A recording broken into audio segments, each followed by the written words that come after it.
Hello there, ladies and gentlemen. Welcome to the Rock and Roll podcast. Check out this record. My name is Mark, and with me is my good buddy Frank. Hey, Mark. Hey, world. Hi, Mom. Listeners who play along at home, like Frank's mom, know that you can find us on Spotify, Apple Podcasts, and Amazon Music, and wherever else you find podcasts. That's right. New episodes drop to your ears every Friday, and of course, for your listening pleasure. Thank you. For our new listeners, I'm just going to take that whole sentence again. For our new listeners out there, this is the podcast where Frank and I recommend records to each other to rate and review them. We have a wide variety of musical discussions like our Spotlight series where we dig into a band's catalog and, quite frankly, we see what comes out the other side. Or in our Versus series where we pit two albums against each other and they duke it out for total stereo domination. Oh, dude, that was a really good one. Thanks, sir. Be sure to check us out on Instagram and our Facebook group.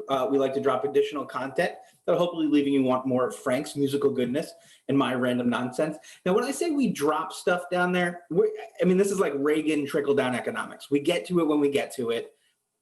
When it happens, it happens. We're busy guys. If you've got a record you want us to check out, drop us a comment wherever you find us. While you're at it, please subscribe and give us a review and a rating, gold bars, stars, hearts, whatever it is you think we deserve. So I say this, Frank, how are you, my man? Hey, man, I am good, brosif. And this episode, along with the one after it, this has to be one that we've chatted about for a while. And perhaps since we started this podcast, my man, I mean, the Nirvana Unplugged album is quite possibly one of the biggest and legendary albums of all time, wouldn't you say? I know once this was released after the death of Kurt Cobain, I was listening to this tape, nonstop, possibly even more than the other Nirvana records. What say you, Mark? You know, before we started working on this episode, I would have bet you my hard-earned dollars versus a box of donuts that this was Nirvana's best-selling album, and I would have been dead wrong. It turns out Nevermind sold well over 10 million copies, whereas this gem, and it really is a gem, it only sold a meager 5 million. Oh. Yeah, those guys, they're not doing well. That said,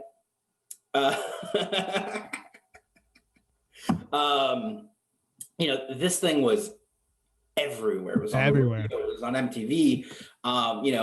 Perhaps heightened by Kurt's passing before the release, but some of that hype, it may have, or his passing may have increased its value in a lot of our minds. It's hard to say, but it's definitely just such an amazing record.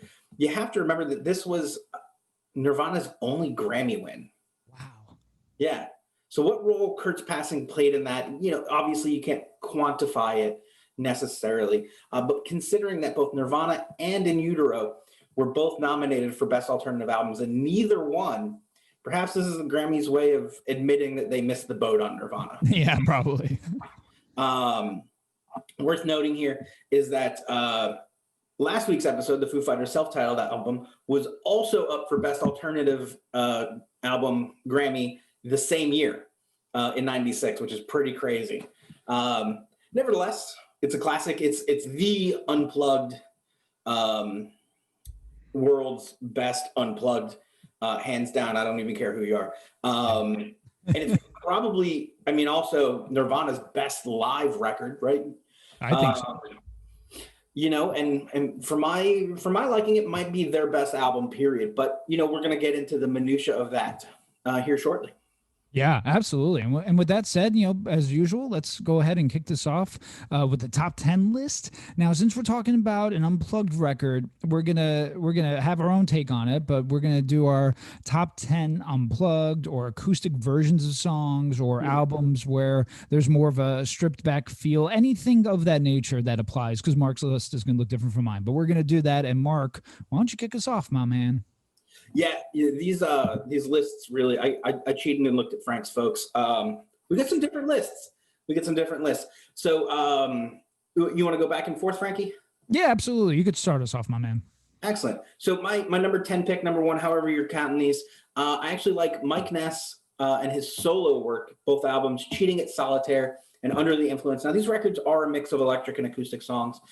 But I think it's a great example of an artist taking the sound they're known for and giving it that raw, unplugged feeling that shows the depth and range of the artist. And I think if you look at Mike Ness's body of work in Social Distortion and you compare it to that body of work, his solo records, Cheating at Solitaire and Under the Influence, you'll be blown away at what his stripped down, in his particular case, country version of music sounds like. I think it's a phenomenal pick.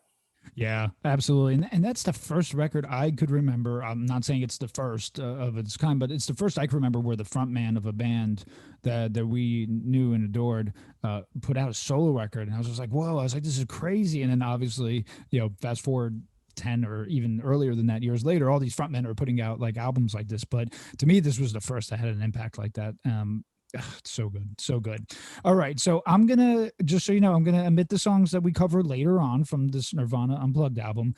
And I hate to add this, Mark, but I'm going to have to. So Jules Shearer, who came up with the concept for MTV Unplugged in an effort to promote his own album, said he was inspired, by the 1989 MTV Video Music Awards performance of John Bon Jovi and Richie Sambora and their 2-song acoustic set.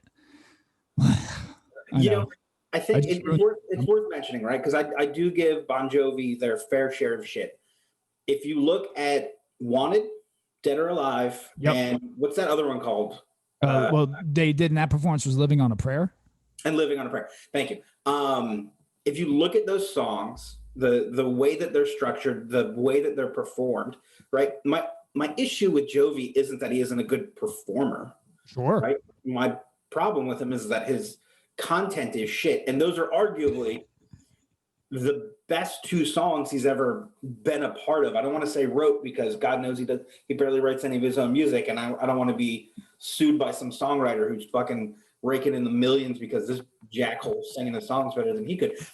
But I think it's worth mentioning. But I also think it's interesting that you brought up the premise of Unplugged, because and I will get to this later on, short of, and I mean this sincerely, a small handful of performances, maybe at most 6, this series sucks dick.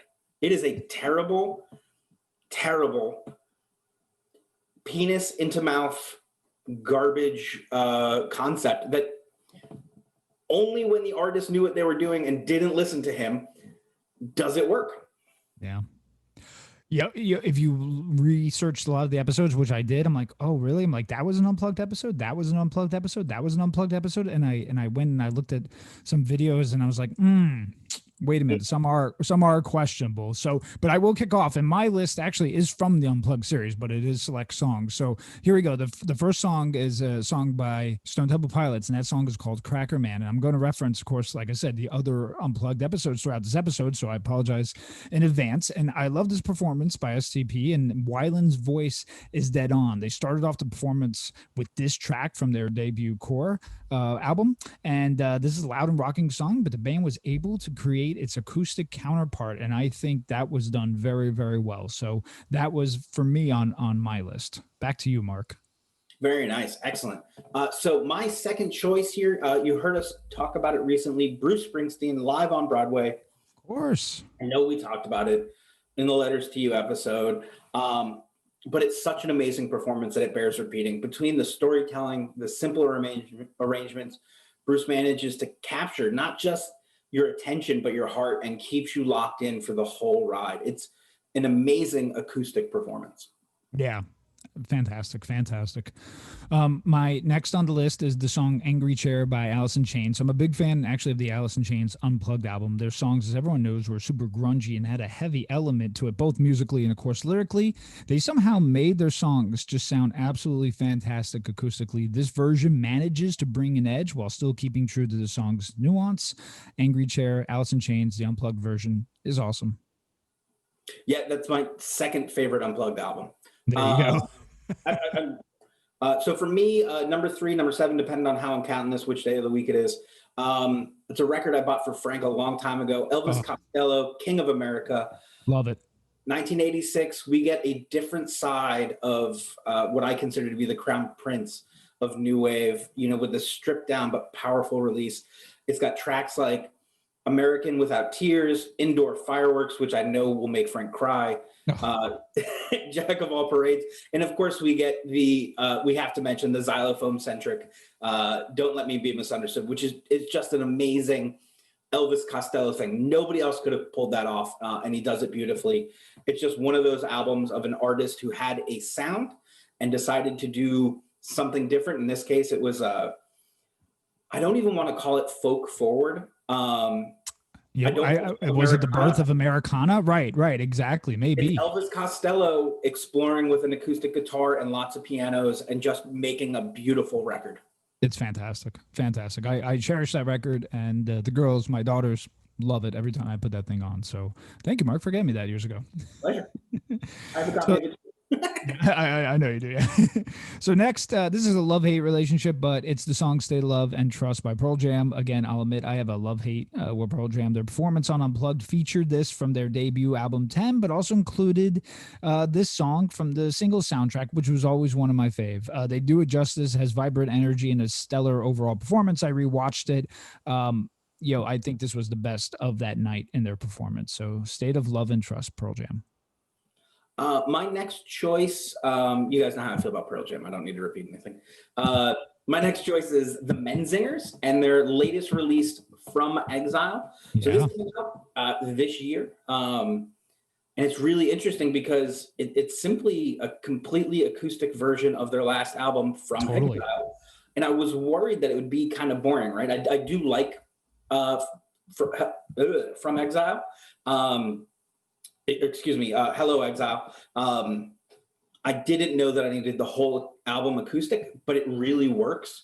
They put in a little extra effort to make sure that it wasn't just the acoustic versions of the song, but gave them a little extra spirit and soul. And I think it works beautifully. The Menzingers, From Exile. Yeah, I was surprised that the whole album, was acoustic when it came out. I was like, oh, maybe it's like an EP with a couple songs on there, but no, it's the whole album, and they did it well. It's a nice sound to it. So next is the song We Can Work It Out, the famous Beatles songs, but this was from the Unplugged McCartney album. It's in parentheses the official bootleg album that was released in 91 for a newly launched acoustic show called MTV Unplugged. Lots of classic Beatles songs are on here, but this one song and performance in particular just sounded so good to me acoustically, and it's a little bit of an edge actually in his performance. So the classic Beatles song acoustic, We Can Work It Out. So excellent pick, by the way. Thank you, sir. Not upset at that at all. It does speak to the fact that MTV had no idea what they were doing with this Unplugged idea. Right. Nonetheless, my next choice right here in the middle of this thing is a band called Off With Their Heads, Won't Be Missed. It feels like sitting around a punk rock fire pit and singing songs and drinking beers with your buddies. It does help to be familiar with their catalog up to this point in 2016, but it's also an easy and accessible way to kind of get entry point to the band. They're known for their snappy lyrics and their really cynical view on life, and I think this is a really interesting take on how you pare those songs down without losing that punch. So for me, Off With Their Heads, Won't Be Missed. Yeah, that's one I got to familiarize myself with more. I know Off With Their Heads, but that one in particular, I got to check it out more, and that's why we're here partly. Now, next is the song Layla by Clapton. Now, I was never a big Clapton fan for some reason. I'm not saying I don't think he's one of the greatest guitarists of all time. However, Layla is a classic song, and acoustically, I think it sounds great. They changed the whole tempo and made it stand on its own. I mean, I know some people who literally identify Layla with that version as opposed to the original, the Derek and the Dominoes, more electric song. So, a fun rendition of it. Again, I'm not the biggest Clapton fan in the world, but I do appreciate Layla on the Unplugged. I had a Clapton phase where I just loved Clapton. He could do no wrong. He's amazing. Yeah, definitely. I mean, incredible guitarist, and I'm not. Yeah. I just need to listen to him more. Yeah. It's what's beautiful about Clapton is it'll just always be there. Right, exactly. And the stuff with Cream and the Derek and the Dominoes album. Yeah. So for me, my next choice is The Riot Before, Fists Buried in Pockets. Good choice. This record is a mix of acoustic numbers and electric numbers, but the balance between them is spot on. It's a wonderfully personal album that spanned the range of quiet rage to full-blown screaming. Well, I think Frank and I will agree the Riot Before might have a better record in Rebellion. For the purposes of this list, this record, you absolutely shouldn't skip. Yeah, they just stopped performing. They were just stopped being a band, and like you can't find anything on them. But those Fist Buried in Pockets and Rebellion, those are some really They're good great records. records. Yep. All right, next I have the song Operation Spirit by the band Live. This was another favorite performance of mine when I was younger. I recorded it on the old VHS and used to watch it. And in particular, this song from their debut album, Mental Jewelry, this was actually the kickoff song. I love the album version. I love this acoustically. It sounds so good with lots of kind of subdued energy that builds up. Operation Spirit by Live. That's my next one. Very nice. I am double dipping next. And you should. I am. I'm going to go right into Bruce Springsteen, Darkness on the Edge of Town. I know. I already put Bruce on here. But Darkness is such an important record, not just for his career, but for this conversation we're having over all these stripped down music and unplugged and acoustic this and whatever you want to call it, right? The coffee shop, whatever. This record cemented that music is not only valuable, but that it's damn good. Bruce came off 3 beautifully produced records with big, bright, full bands, complete with electric guitars, minus Greetings. Please see the other episode for that information. Yes. So for him to take a step back into the darkness and release such a personal, moody record, it made it possible for other artists to reach that same dark place in their own work. Yeah. Tracks like Racing in the Street too, where it's so just laid back. It's so good. It's so good. And you are more than able to double dip in these scenarios. Thank you. All right. So next is the song Wicked Game by Chris Isaak. Mark, I love some Chris Isaak. I do. The guy looks like Elvis and sings like Roy Orbison. I mean, gifts, absolute gifts, especially with his voice. Anywho, I think he's criminally underrated, and Wicked Game, which he's most famous for, sounds great in this live performance that he did. The key with this guy is consistency in his voice and the tone and the performance. Just a haunting song, and I wish the guy got more credit because I think, frankly, he's amazing. So there you go. Yeah, so my next pick's a guy who's getting too much credit. I'm just kidding. It's Frank Turner, and actually my favorite of his albums, England, Keep My Bones. Mine too. Records because for me, this was the end of what I think of as I mentioned it before, Frank Turner's campfire punk rock records, which perhaps not ironically, not as ironically as I want to think, was the name of his first solo release. Frank Turner has gone from unplugged to plugged. And while I prefer the unpluggish sound over the new modern, plugged in sound with the full band, what we get in England, Keep My Bones is this wonderful tribute to loving his birthplace and dealing with his success and the difficulties of leaving it behind as he travels the world and grows beyond his island. It's just such a great record. After this, things get poppier, things get a little bit more. Yeah. I don't want to say sanitized. Sorry, Frank. I love your work, but go back to this. Be sure to check out his early stuff. England, Keep My Bones is an absolute treasure. You should definitely check it out. Yeah, I mean, I love the first 4 albums, and this one being I think my top choice of the first 4. It's very honest, and he was one of those ones that was in this hardcore band Million Dead and started just doing acoustic songs and just was relentless with it and figured out how to do it right. Now, whatever that is, we're gonna have to. That's a different conversation. But he figured out how to do it right, and this album is great. And we saw him at a Revival tour. I took a picture with him, and then the next concert, Mark, remember when I asked him about it? He's like, "Well, I don't remember." But anyway, Frank said, "Hey, do you remember me? My name is Frank too. I met you at the Revival tour. I was wearing a Class t-shirt." And he goes, "Yeah, I meet a lot of people." I know. Oh. But then he signed my record. He did. And it was very sweet twice in a row. Yes. Oh man! So the next is a song, "Some Might Say" by Oasis. Won't go into too much here because we did an Oasis episode. But long story short, brother Liam was kind of sick, so he bailed at the last minute, and Noel had to sing the songs. It's cool to hear "Some Might Say" performed by Noel, and to me at this time it was a real treat, and it was a good performance. So that was next on my list. You think, knowing their shenanigans, he was actually sick, or do you think he was just trying to be a rock star and pull out?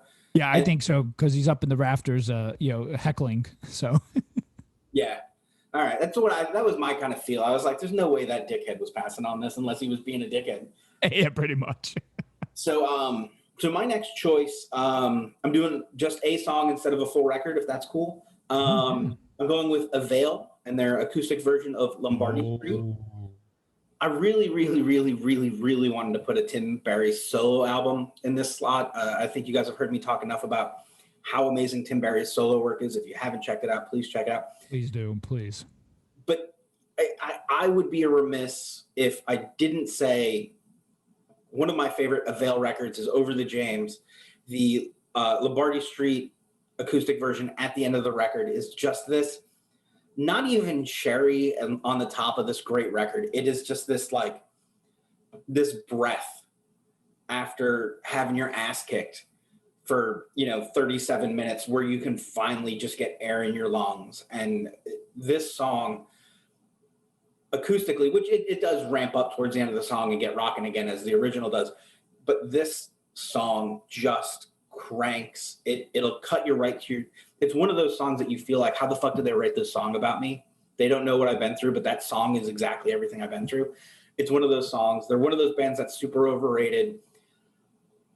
Tim Barry's solo work, again, super overrated. Go check out all of that stuff. They're the underrated gems amongst underrated gems. That's what Avail is, and if you're not listening to them, you're wrong. Yeah, that could be my favorite Avail song because to me, I think it set up Barry for what he's kind of doing now. I mean, it's just, first of all, both versions are fantastic. I mean, absolutely fantastic. But you want some hard on your sleeve stuff, man? Go listen to Tim Barry, and just amazing. All right, so next is the song "Fall on Me" by REM. Not the best vocal performance during their Unplugged by Michael Stipe, but Peter Buck's guitar playing is really great here, and bass player Mike Mills and drummer Bill Berry do a great job on backing vocals here as well. It's one of my favorite REM songs. I don't think overall it was the greatest performance for their Unplugged series, but I like the song, so there you go. Yeah, fair enough. That's another underrated band that I think people go, "Oh, you're supposed to be smarter to listen to REM," right? And no, just listen to them. They're actually really good. I mean, most is most probably first occurrence was either Stand or could be Orange Crush or Losing My Religion. But I mean, before that, whole catalog of stuff, man. Whole catalog of stuff, So, yeah. The Pride of Athens, Georgia. I don't know how I know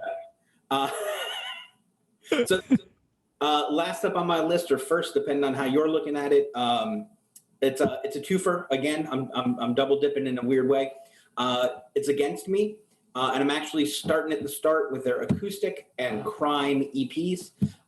So much like Frank Turner, Against Me did this trick backwards where they started acoustic and then plugged themselves in. They started actually as a two-piece band, just an acoustic guitar and drums before going electric and filling in the rest of the band. The acoustic EP and crime EP are 12 songs combined. That's with both of them, they're 12 songs. And they're just under 30 minutes combined. The band's punk rock DIY ethos was carved out with these early EPs that laid the groundwork for their future success. If you look at the first two records, if you look at what would come later, everything's driven from where they started with the acoustic EP and crime EP. This is more than elevated punk rock campfire or folk punk or whatever it was.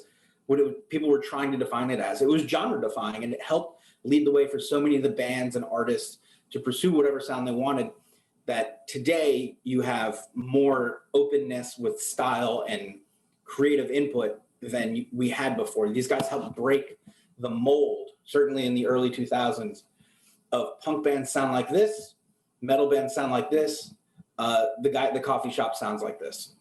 So Yeah. they were a very important band that I don't think get enough credit because too many people only know new wave, and those people are losers. I don't want you in my life.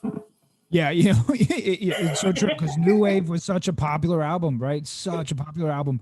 I mean, that was the tour that we saw them open for, well, with Jimmy World and Foo Fighters, and that gained them a lot of attention. But if you trace it back, just like you did, the amount of things that spawned from early Against Me, I mean, not only just from what they were doing, but the bands that followed that took them this sound. Jim Menzinger's first record, the Sidekicks, Right Before. I mean, so many bands could be attributed back to Yeah, what those against. Garbage Thursday acoustic albums. Right, absolutely. There you go. But a lot could be traced back to that. I mean, for a while they even did it with the guitar and just a drum. I mean, yeah. What more can you say? All right, so my last on the list is the song "Pride and Joy" by Stevie Ray Vaughan. From Nice. one of the early Unplugged episodes. I mean, to hear such a talented guitarist play blues like this on an acoustic guitar is really mesmerizing. And on top of that, he used a 12 string for this performance. This performance was 6 months before his tragic death. I'm sure he made that acoustic walk bow-legged after this performance, man, because you have to watch it. You just have to watch what he does with it. I know people know Pride and Joy and Crossfire, but man, I mean, what a guitarist, dude. What a freaking guitarist. Please tell me you wrote that line about the guitar walking bow-legged. I did. Nice. I love it. And Stevie Ray Vaughan. Stevie Ray Vaughan. You know, one of the most amazing guitarists. And, you know, unfortunately, just like Jimi Hendrix, passed way before people could see what he was really capable of. Unfortunately, didn't get the recognition that Jimmy did. Right. But I mean, hey, look, you can't fault him for doing his best, and he was on the up. Yeah, and his Hendrix covers, by the way, too, are phenomenal. I mean, yeah, there's some great Hendrix acoustic stuff if you can find them. They're out there on the internet. Just Google it. It's yeah. So those were some fun lists there, buddy. Thank you, buddy. I wanted to ask you. I know you would write a lot of your music for the bands that we were in on an acoustic guitar, and then you'd bring them over, and we'd plug them into the electric, and we'd go for that sound we wanted, whether we wanted that kind of clean sound of your Les Paul or that heavy distorted of that old green Ibanez of yours that I love. Could you talk a little bit about how bands and songwriters go the other way with it? How do we take these heavy songs and strip them down without losing their personality, without losing their soul, if you will? Yeah, it's such a good question, man. And the green Ibanez is right over there where I'm pointing to, by the way. But it says hi, by the way. In Frank's house, it's over there. Unless I'm facing the other direction. I don't know. So it's a weird thing, right? Because we were in these bands for a while too, and you don't want to bore people too long with this, but we were in bands for a while. Then all of a sudden it was like, hey, listen, I'm gonna start maybe playing these songs acoustically or whatever was going on at the time, where the members couldn't all get together, and then started playing some songs or whatever the case may be, and the songs had to become more intimate. So how do you transcribe that? And that's a little bit of what we're going to talk about too, right, with the Nirvana album. The thing is, yeah, you're taking away the safety blanket. Again, we're going to talk about that, but the safety blanket's gone. So the bass, the loud distorted guitars, the drums are completely gone, and it's barren, and it's just you there. And I don't know if you remember this, Mark, but one time we played I played an acoustic Halloween set in the whoopee cushion costume where I did the Misfits covers. Mm-hmm. Oh man, I was doing that very well. Oh, thank you. I was messing up all over the place, and I was like, oh man, I was like, people could hear this now, right? People could hear the wrong chord change, whatever the case may be. The voice has to also project differently. You can't just be screaming it all the time. It has to be more subdued and has to be more controlled, which is very, very tough to do. At the end of the day, without them losing their soul, the best thing that I could say is that there has to be some sort of edge that still persists in these. Now, what does that mean? That's of course defined differently by each person. Is it a little bit of a harder strum? Is it taking a lyric and emphasizing it a little bit more? If you finger pick again, is it kind of almost being a little heavy with that? If you see like what Lars did, for example, he didn't do this acoustically, but Lars Frederiksen from Rancid and his just guitar set, really, which was just him and the electric, he still kept true because he was strumming that thing. I mean, his gauge on those strings is so heavy, and he was still strumming that so hard that even on acoustic, it would still give it that that soul, and wouldn't take that soul away. So I think you have to find like a component in the song and emphasize on that to make it just not sound boring. That's the best advice I could give. I went and saw Rancid with one of our old good friends, Alex Kuykendall. She is an absolute monster on the bass guitar. Yes. They did an acoustic set, and it was cool watching them. There were songs that they ramped down for where they took it a little lower, but there were songs like, I'm drawing a blank on which operation they did Sound System on an acoustic guitar, and they rocked it as though they were playing through every amp in the building, and it was amazing. So I guess you're right. It's really about finding what's special, what that song is really about, and then playing to that strength on the appropriate instrument. Yes, sir. Cool. Well, that was truly informative. Shall we jump into the album review here of Nirvana's Unplugged in New York City? Yes, let's jump and jump at the same time, my man. New York City. So let's do a little background, right? The band had been in negotiations as they accepted while being on tour with the Meat Puppets. The band weren't fans of the other Unplugged episodes as they felt the bands treated them like rock shows, which I could see with the Pearl Jam performance in particular. The prospect of an acoustic set apparently made Cobain nervous, right? Rehearsals were tense and difficult. The band also ran into problems performing various songs as the show's producer and Cobain were in disagreement, as of course the producer of the show wanted more Nirvana hits. It should be noted that Cobain was also suffering from extreme anxiety and drug withdrawal.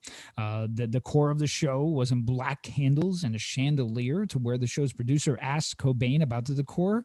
He said, "You mean like a funeral?" To which Cobain replied, "Exactly like a funeral." Another odd occurrence is that Cobain insisted on running his acoustic guitar through an amp and effects pedals. This can be primarily heard on The Man Who Sold the World. Odd for it being an unplugged show, but again, this was his security blanket. Cobain would go also argue about the producer about the lack of encore or no encore songs as well. Mark, lots of stuff going on here. Foreshadowing, perhaps ironic for sure, but all of just adds to the mystique and the allure of this album, wouldn't you say?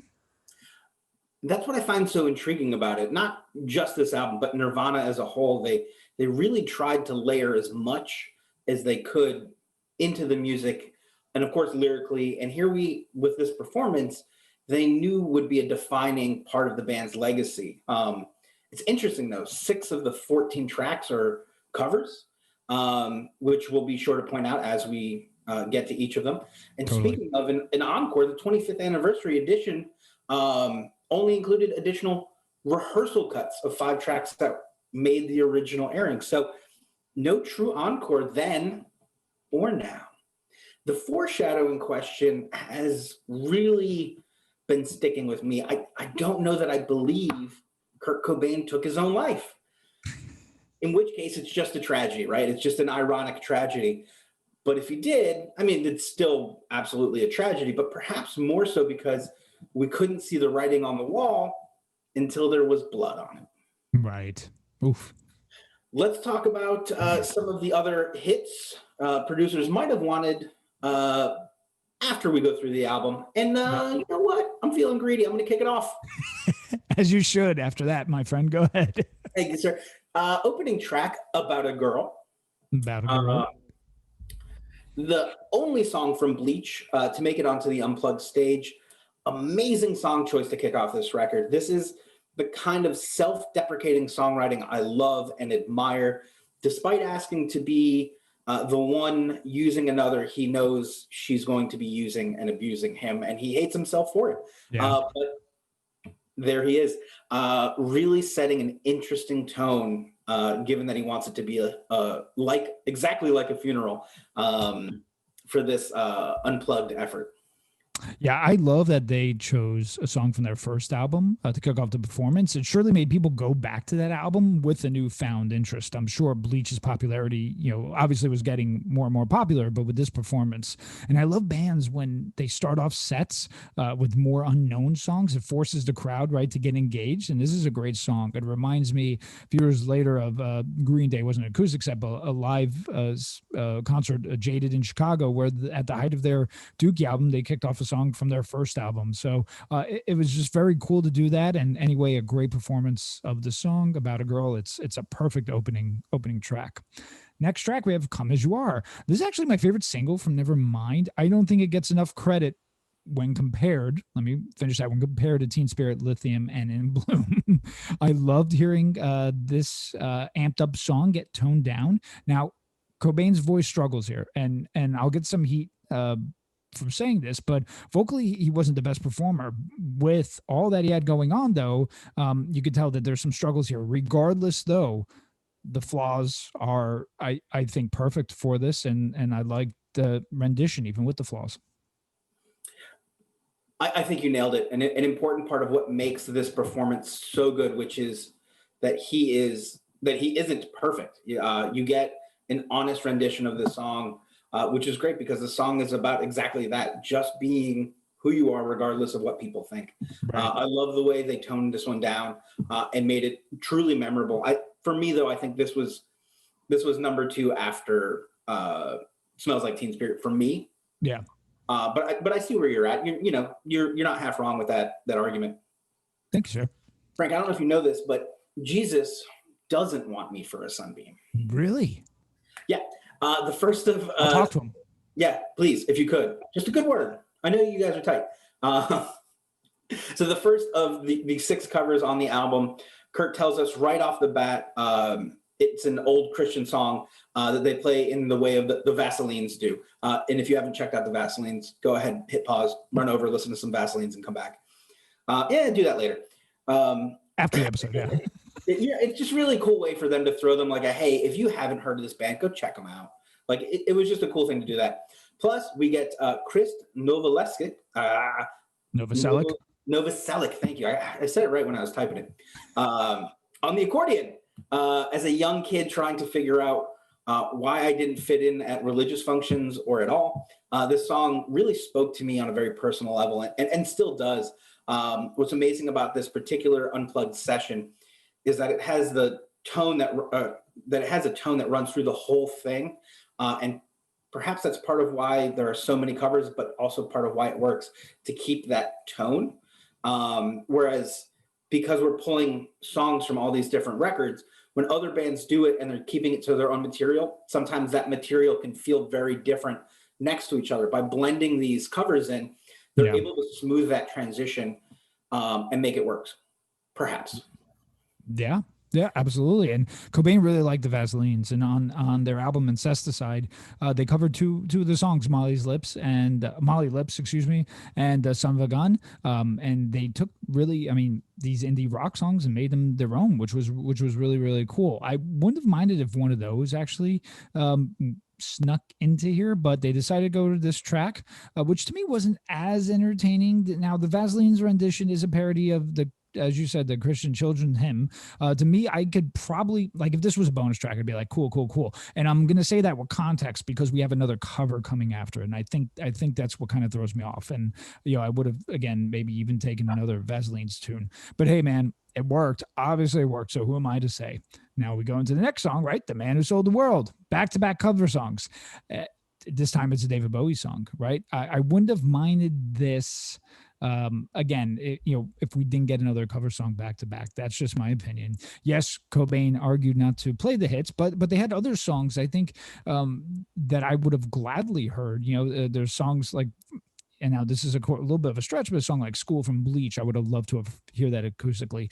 Drain You or Lounge Act from Nevermind too, I think could have been possible ones that people may not have known, or more of a deep cuts. Anyway, the acoustic plugged into the amp with the pedal is heard here, which is questionable again for this being an unplugged performance. There's also a little note mishap on the solo by Cobain, and we even get some feedback during one of the choruses, but in the end, it works. Take all the ranting that I did aside. Actually, as a single entity, I don't mind this track at all. I like it better than the last cover, but I do think they do the original justice. And I like the banter at the end of the track about the key that the next tune, has to be in. I like that you said Cobain. Did I really? I think you were trying to say Kurt Cobain, and then you just tried to shorten it, and it came out funny. Cobain. This one I really enjoy. Where Jesus Doesn't Want Me for a Sunbeam feels like it's about the aesthetic of fitting into the album and creating this sound and tone. Man Who Stole the World feels more like Kurt taking the opportunity to express himself through the words David Bowie wrote. Perhaps in a way that many songwriters and poets feel that somebody has managed to capture what they're feeling better than they can.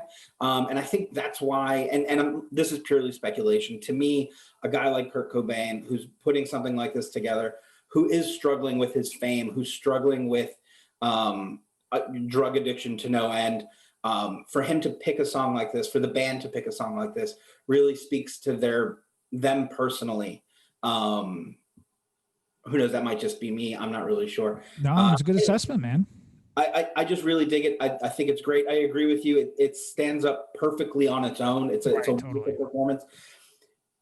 Part of the trick here, and it's really the only slight against this album I even have, but I'm talking like it's a 9 out of 10 instead of a 10 out of 10. We're talking about 6 covers, right? Where there's enough material, hits or no hits, there's enough material left on the plate that they didn't need so many. I don't know that this is the same record without this, though, because I believe this was the only single released off of it onto the radio, but it was huge. Right. Yeah. Yeah. It was massive, man. Yeah. So track number 5, now that I've ranted, Penny Royal Tea. First track we get from In Utero. Not my favorite from that album, but an interesting choice, certainly. Taking It Alone is a great choice as the album. That is to say that he plays it just himself and the guitar. Taking It Alone is a great choice as the album version has the clean electric opening before launching into this pure fuzz goodness. Stripping it back to just Kurt allows him to own the subtle lyrics, deliver them passionately, and that makes this version so powerful, forcing the listener to really listen to all of the words. It's a brilliant performance. Yeah, and I wonder if these were the moments that Cobain was concerned about with the performance. I was never the biggest fan of the song On In Utero, and you could hear again the voice really gets vulnerable here. Was it his sickness or nerves? Was that just him? But I like more than actually this intimate performance actually better than the album version. So it's a good tune, and the way he does it here is pretty cool. Next is Dumb. So this is where I'm going to critique just the song selection slightly. Sure, Dumb wasn't a single, but musically it's a safe choice for the performance. I think they performed it well, and the vocals are fitting for an unplugged. So I'm sure there's some strategy here again. I just would think I'm just thinking that it would have been cool to hear a rocking tune converted from In Utero, right? Because that's kind of the album you're also promoting too. Converted into an acoustic tune here. What about you with Dumb? I agree with you that I think this was kind of a safe choice. I do love that cello part, though. I think they allowed her to, and excuse me, I didn't write down in the notes the name of the woman who plays cello. Yeah, I don't know offhand. But they really allowed her to explore the song and to express herself with the instrument through it. And I thought it was really lovely. Lyrically, get an example of what he was so good at, which is simple lines that have multiple meanings. And of course, you just can't stop repeating, until the sun comes back up. It's just really, I think maybe beyond a safe choice. I think this is a really smart choice. Track 7 is Polly. Polly. You would like a cracker. We're back to Nevermind for this one. Great song choice. I really love Chris Novoselic. There you go. He's here. You really hear him taking that thing for a walk. which helps to just show off the balance that the band shared in regards to their ability to create really full and powerful sounds, whether they're playing their acoustic guitars or screaming their hearts out. Yeah, and I do like this track selection as it's one of the toned down songs from Nevermind. So like logically, this was a song that you knew was gonna make it. It's not much different than the album version, but Novoselic, like you said, Grohl's backing vocals on here sound nice. Not much other to say. I mean, I like the original version, and I like this version. And New Wave Polyon and Incesticide is pretty cool too. Next, we get On a Plane, which is one of my favorite tracks from Nevermind. So I'm glad it's made its way here. Goes to show you that they could play a rock tune acoustically, which leads me to wonder why these were considered, but then these ones they didn't want to touch. We'll maybe get into that. Back to the song, I like the bass playing here as well, Novoselic, and of course, Pat Smear on the second guitar really gives Cobain even more of a security blanket. I've always loved the opening to this song. I'll start this out without any words. I got so high, I scratched till I bled. Like I just love that pair of lines. They never come back in the song, which was really interesting because Kurt loved repeating himself lyrically and then manipulating it. But I just always loved that this started with those two lines and they never came back. I also love that the title is On a Plane, Plain. So he's not just talking about being stoned on a flight, which he may have been. More likely that he was just really fucking stoned. More like a plane of existence, but that's spelled differently too. Right. So it's really interesting that he chose the boring version of that song meaning for this. Really great song. Really bold choice here. I love the way it came across. Yeah, totally. Song number 9 is Something in the Way, another Nevermind track. Not one of my favorite tracks from it or here. It's a bit too on the nose for me compared to the album version. I feel like they really just kind of went like, oh, we'll just not put the distortion on. Kind of the nice thing about it is the way he sings and that you can't tell, the nice thing about the way he sings is that you can't tell sometimes how dumb the lyrics are until you really just kind of break them down and look at it. And this is one of those songs for me, and I'm sure it's about him being homeless and living under a bridge and doing heroin, but it's a stupid fucking song other than the chorus, something in the way, right? It's just one of those songs that sounds really cool, but it doesn't do anything for me. Like you can put this on and I will be singing it and you'll be like, I didn't like that song. And I'll be like, I don't, but I've heard it so many times. And I got to acknowledge it's a good chorus. It's just when you get into the verses and you look at it, this is one of those songs where I go, every once in a while you did just fuck up. That's awesome. So I like this performance. I mean, again, it's similar to the album version, kind of like Wapali, right? It was always a song with a bleak outlook and a dark tone, and it gets captured, I think, here in the performance. For the album flow, maybe this is something that could have been placed before the Lead Belly tune, but nevertheless, it's enjoyable. Speaking of enjoyable, we get into a really enjoyable part of the set, and I know I bitched about the covers earlier, but inserting of the Meat Puppets and these 3 songs from their second album was super cool and great exposure for the band. The Puppets' second album had a lot of quirky cowpunk tunes that were meant to be sung kind of off key. So for all intents and purposes, it works really well. Singer and guitarist Kurt Kirkwood of Meat Puppets plays great here on the guitar and again gives Cobain the security of having these people around him, as I'm sure playing these songs did as well. And that song is Plateau. I had to mention that, but yeah, fantastic. Yeah, my favorite my second favorite, of the Meat Puppet songs on this record, and probably overall, quirky in its own way, but the way they harmonize and play off each other and really makes this a highlight of the record for me. It's so nice to see a little more complexity musically by mixing it up with this tune.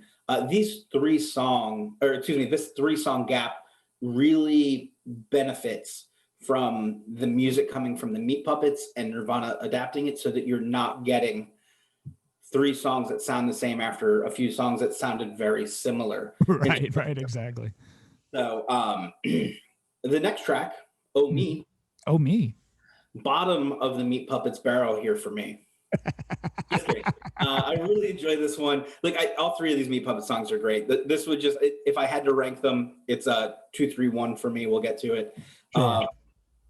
I really enjoy this one too. I think vocally it may be one of Kurt's best efforts here. We get a great little guitar solo too. I think this track speaks to what inspired them as songwriters and might be why they chose this little block of songs to include. Yeah, it's done in a different key here than on the Puppets record, but again, a nice job by the two bands coming together and playing this song. I like how right in the middle of these, this is right in the middle of these songs is Plateau, and the following song, Like a Fire, are a little bit more chaotic, and they kind of bookend this song right here. So I think it was smart placement, and now we get to Lake of Fire, which is a super highlight for me. The Puppets version, again, is loud and intentionally off key. And for a while, I used to think that Cobain was struggling, but then I realized he was trying to do right by the original, and I still think his voice is shaky here, but again, that's for other reasons, and I still think it comes together just so well. The guitar playing from Kirkwood is great, and it's just a great overall tune. I love both versions, and I like how it was released as a promotional single, and I used to love it when the video would come on rotation on MTV when they actually played music. The song to me is super catchy as hell, and even though Cobain was a good lyricist, it's cool to hear him sing a set of lyrics like this because he didn't write in this style. Yeah, you make an excellent point that lyrically these are so outside of what he wrote for Nirvana that it is interesting to hear him do it. Yes, there are 6 covers on this, but otherwise they don't do a ton of covers, so it makes it kind of special. Like as a band, Nirvana wasn't known for their covers. So for this to have a little bit of a nugget gem on it of these 3 Meat Puppet songs, the Lead Belly tune at the end that we'll get to, David Bowie, and of course, Vaseline's. Thank you. Excuse me. I was trying to swallow. It really is kind of a nice little like, oh, wait a minute. Here are these covers they did. They just happen to all be acoustic. What can I say? I really dig this tune. The pacing of it, the vocal delivery, the closing solo. It's a really beautiful effort. And I think it'd be interesting to see what would have happened going forward with the band if Kurt had been open to bringing in songwriters to help, not necessarily structure songs, but lyricists to help grow that structure. Look, it's a conversation for another time. It's a what if super series where Spider-Man bangs Thanos, so it doesn't really matter, but it's an interesting thought. Track 13, All Yes. Apologies. This song is very enigmatic, of In Utero for me. It's got the soft opening into the loud middle, into the soft end. It's a theme they return to often in that album where they just sonically go up and down in terms of the volume, in terms of the intensity.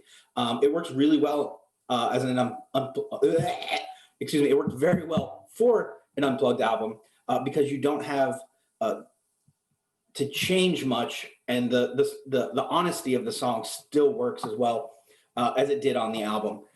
It's clean and pretty and has a way of drawing the listener in. That the lyrics here, by the time they're done, you feel like he's talking to you. You feel like you're expressing these apologies. It's a classic. It's just so wonderfully done. Yeah, looking back, I always viewed the song as his eulogy. It's like he's telling people what's to come, and he's apologizing for it all. We could get into that a little bit more in the next episode, but it's the final track as we know it on In Utero. And I wasn't the biggest fan of the song, but knowing what is to come and with this performance and being the second to last track, it's fitting. And I think I've always taken to this version more than the In Utero version, which leads us then to the very last track, which is Where Did You Sleep Last Night? So, it's a Lead Belly cover. I think it's, again, yes, it's another cover, but I am more than cool with that, especially with the way he's ending the show. He does it justice here, especially at the end when he just lets the microphone have it, right? And if you listen to the original version, obviously it's not like that with the yelling at the end. But again, Cobain just lets it be known. It's raw and it's emotional. And it's a proper send off based on what we know is about to happen. So where did you sleep last night? I mean, it's a great way to end the set, man. Yeah, interestingly, I feel like this could have fit anywhere on the record, but it does work so well as the final number. Especially as you said, he really does let the microphone have it. Oh, totally. I love that he did a blues number on here to bring those kind of rock and roll roots front and center, which, we still owe that generation of blues songwriters a great amount. We get another amazing cello performance, Yeah. an amazing lyrical delivery, and in true Nirvana fashion, they build it up till the end, and it breaks and leaves the audience just kind of in a pool of their own exhaustion. It's really kind of awesome.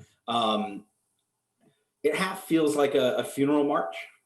I understand what you're saying with that, and half feels, kind of a sacrifice to Leadbelly himself, saying thank you. It's really a cool number.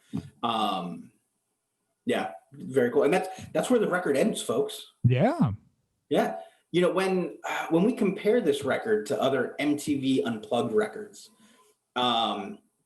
it's still on top for me. Clapton, Alice in Chains, Alice in Chains, excuse me, and STP are also very good. But honestly, I said it before, most of this series sucks. What I love about this album is that there aren't any songs that don't fit. Say what you want about the hits not being there, though I think they could have made them work. Yeah, we'll talk about it. I think, the balance of the covers and the kind of deeper tracks allowed the band to spread out musically. So the songs didn't all sound the same, which I would gather is probably a big concern. For me, it holds up the best compared to their other albums. Maybe, perhaps because it's a little bit from here, a little bit from there. With some of the songs they love as a band, perhaps they're a better acoustic act. Who knows? Who knows what could have happened? It really could have gone either way, Frank. Yeah, so what could be said about this record? I mean, it's a legendary performance by a significant band that really captures a moment for not only them, but us as listeners, growing up. It's like, well, we remember the performance, and we all could kind of point back to that. The unorthodox manner in which they approached the show was cool, in that they wanted a non-traditional set list. I do like that.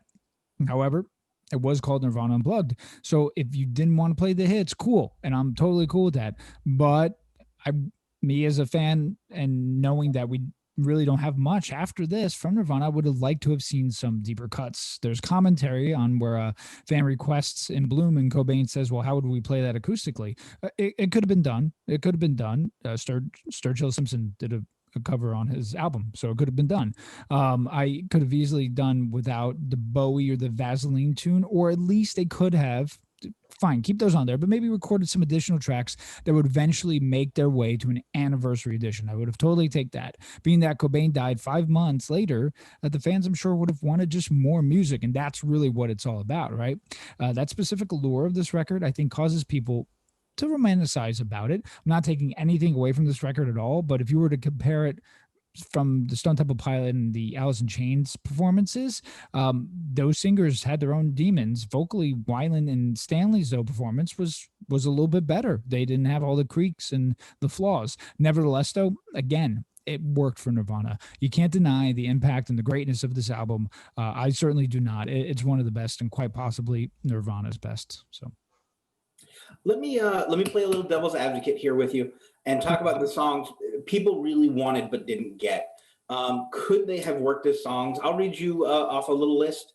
You tell me, would they or wouldn't they have worked, and maybe why? Sound good? Sure. Let's start with what I think is like maybe the most obvious. Like, hey, why didn't they play "Smells Like Teen Spirit"?